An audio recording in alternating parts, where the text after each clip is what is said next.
If you ever consider buying a new web camera, this one is likely going to top your shortlist. OBSBOT have just released the second generation of their Tiny model, and it promises to be the best in its class. But is it? Let's inspect.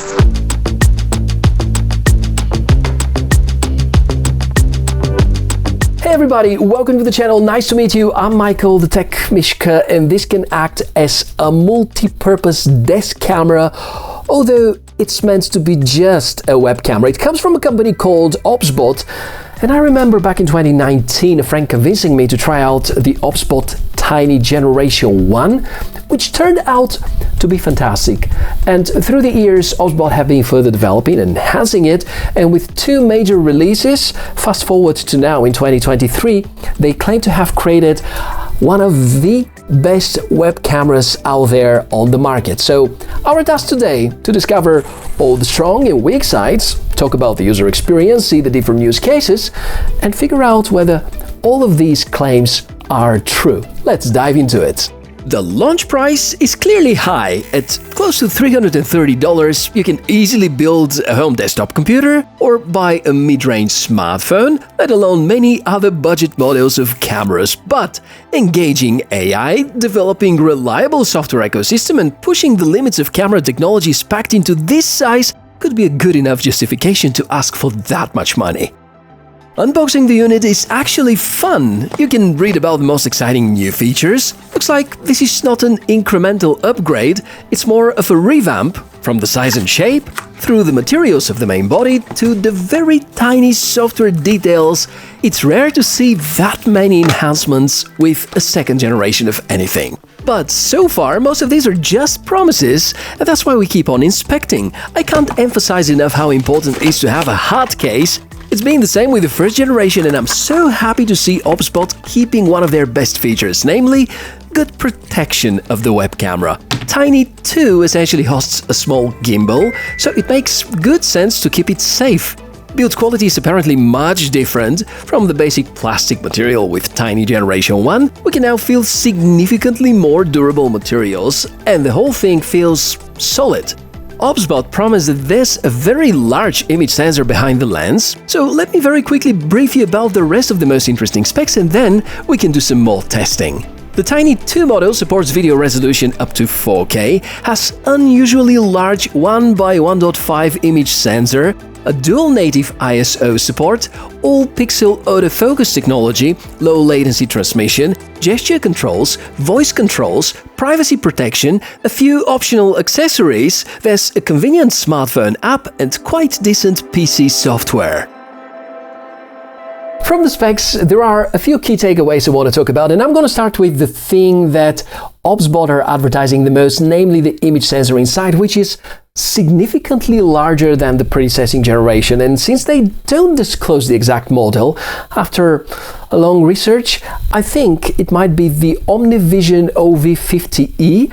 It's an image sensor featured in some smartphones and known for really fantastic low light performance, so it's not a surprise that this little body has pretty good performance at dark. With image sensors, it's pretty straightforward. The larger the sensor, the more light is going to reach each individual pixel, and that's totally valid for high-density image sensors which are supporting 4K, like the one inside. The other thing we have to mention is that OBSBOT Tiny 2 now responds quicker to gesture controls. And if we go back to Tiny 1, if you were thinking that there's kind of a cameraman integrated, now this cameraman has received a lot more training and skills, and it's time to show you what Tiny 2 is actually capable of. Concerning the setup, it continues to be plug and play. The port is Type-C, this time according to the 3.0 standard, understand much quicker.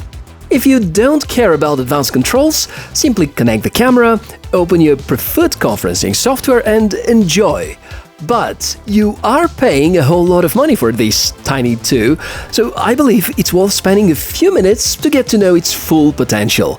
Another simple to-do thing, the gesture controls, which can make the camera track you, or you can even dynamically zoom in and out during a call, and it of course works a lot better when compared to the first generation, even if we compare to the big rival from Insta360. Speaking of which, I so much wanted to see this side-by-side footage example. Won't say a word so that I don't have any influence on your assessment, but if you're curious to see my take on the image quality, I'll certainly share in the comment section where I hope to see your opinion as well.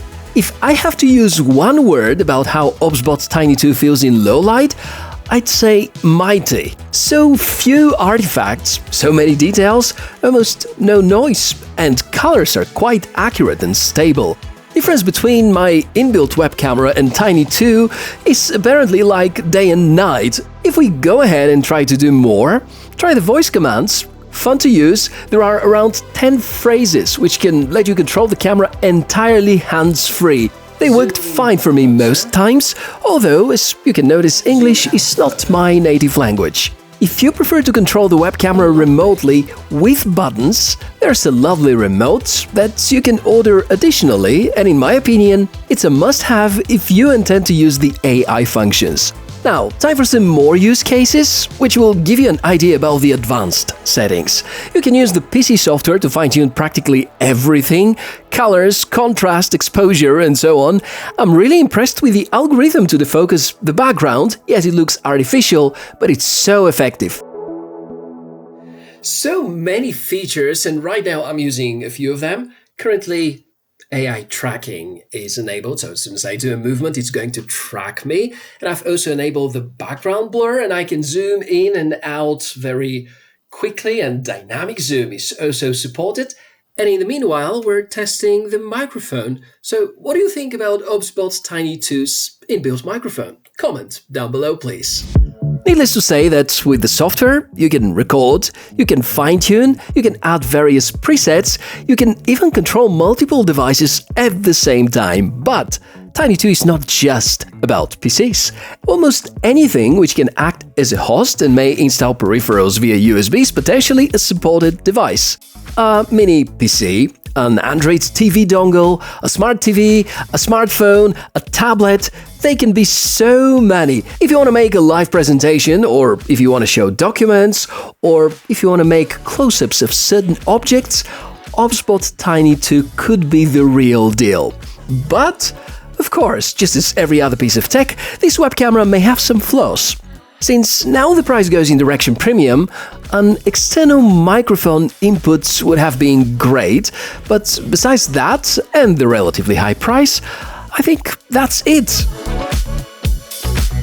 And although the price now is more than 50% higher than the previous generation, I think we can all agree that we can see where this money goes to. And it looks like in terms of image quality, Insta360 have some catching up to do with their link model. But just notice 3-axis movement here, while the Tiny 2 has only 2 axes covered. And still, it's a fantastic web camera, and if you already have the Tiny 1 and wonder whether you should upgrade, I would say yes. All the enhancements are quite significant, especially the image quality, the gesture controls, and the voice commands. And that's everything about this episode. In case you have some follow-up questions, I'll be happy to respond in the comment section below the video. In case you want to buy the Tiny 2, I'm gonna post a link in the video description area together with a discount if available. And if you want to help me with the channel and its growth and performance, give us a like, subscribe, or do anything else that you believe is going to be of help. Thank you in advance, wish you a fantastic day, and look forward to seeing you in the next episode. Bye!